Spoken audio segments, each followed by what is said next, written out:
បាទសូមជម្រាបសួរទៅដល់ពុកម៉ែបងប្អូនក៏ដូចជាអ្នកដែលតែងតែតាមដានទស្សនានៅ Channel ខ្ញុំបាទកន្លងមកបាទអញ្ចឹងសូមស្វាគមន៍មកកាន់វីដេអូថ្មីបាទអញ្ចឹងវីដេអូនេះខ្ញុំនឹងនិយាយអំពីថាតើ Honda Dream ឆ្នាំ2026គឺចេញនៅក្នុងខែណាបាទហើយតើ Honda Dream ឆ្នាំ2026អាចនឹងផ្លាស់ប្ដូរអ្វីខ្លះអញ្ចឹងណាបាទហើយវីដេអូនេះគឺគ្រាន់តែជាវីដេអូវិភាគទេថាតើ026គឺដូរអ្វីខ្លះចឹងទៅបាទហើយនៅក្នុងការរចនានេះក៏គឺគ្រាន់តែជាការរចនាគំរូឲ្យពុកម៉ែបងប្អូនទាំងអស់គ្នាទស្សនាទេព្រោះថាវាអាចនឹងចេញបែបហ្នឹងណាពុកម៉ែបងប្អូនអរគ្នាបាទអញ្ចឹងមុននឹងរៀបរាប់សូមពុកម៉ែបងប្អូនអរគ្នាកុំភ្លេចចុច Subscribe Channel YouTube ខ្ញុំបានអ្នកមួយផងដើម្បីទទួលបាននៅវីដេអូថ្មីៗជារៀងរាល់ថ្ងៃពីខ្ញុំបាទផងដែរបាទអញ្ចឹងយើងទៅនិយាយអំពី Honda Dream ឆ្នាំ2026របស់យើងវិញថាតើវាចេញនៅក្នុងខែណាពុកម៉ែបងប្អូនអរគ្នាបាទអញ្ចឹងខ្ញុំសូមនិយាយផងដែរថា Honda Dream ឆ្នាំ2026គឺនឹងចេញលក់នៅចុងខែ9ពុកម៉ែបងប្អូនអរគ្នាបាទអញ្ចឹងរាប់ពីខែនេះទៅយើងជិតដាច់ខែ4ហើយเนาะបាទជិតចូលខែ5ហើយបាទអញ្ចឹងនៅសល់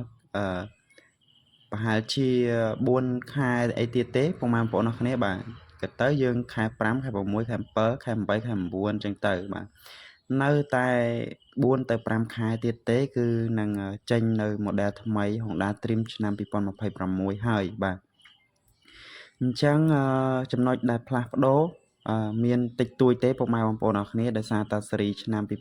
2025គេបានផ្លាស់ប្ដូររាងច្រើនមកហើយដែរចាប់ពី023មកណាបាទ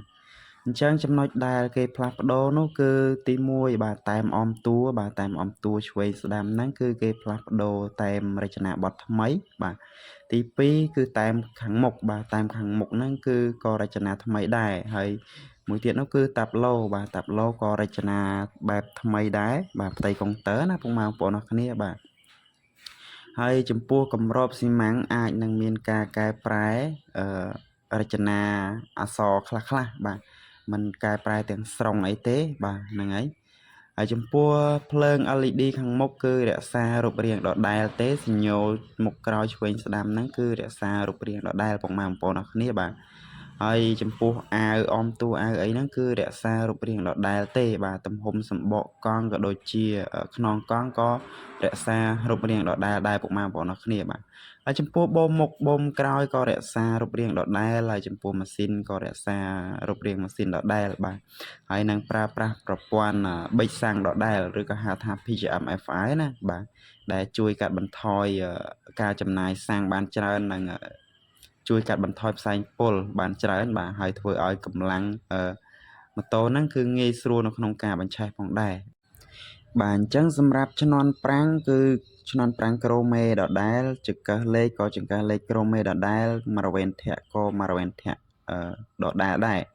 តែអ្វីដែលយើងរំពឹងទុកនោះអាចនឹងមានការផ្លាស់ប្ដូរទៅដល់សោអាចនឹងប្រើសោ Smart Key ឬក៏ប្រើសោធម្មតាអាហ្នឹងយើងពុំទាន់ដឹងទេបាទព្រោះថាចេញឆ្នាំក្រោយនេះអាចមានដូចជា2ស៊េរីក៏ថាបានដែរអាចចេញស៊េរីប្រើសោធម្មតាហើយនឹងអាចចេញស៊េរីប្រើសោតេឡេអញ្ចឹងទៅអាហ្នឹងយើងរងចាំតាមដានទស្សនាទាំងអស់គ្នានៅពេលដែលចេញនៅចុងខែ9ពុកម៉ែបងប្អូនអរគ្នាបាទហើយវីដេអូនេះក៏មានតែប៉ុណ្ណឹងដែរហើយបើសិនជាមានមតិយោបល់អ្វីអាចបញ្ចេញនៅខាងក្រោមបានសូមអរគុណពុកម៉ែបងប្អូនអរគ្នាបាទ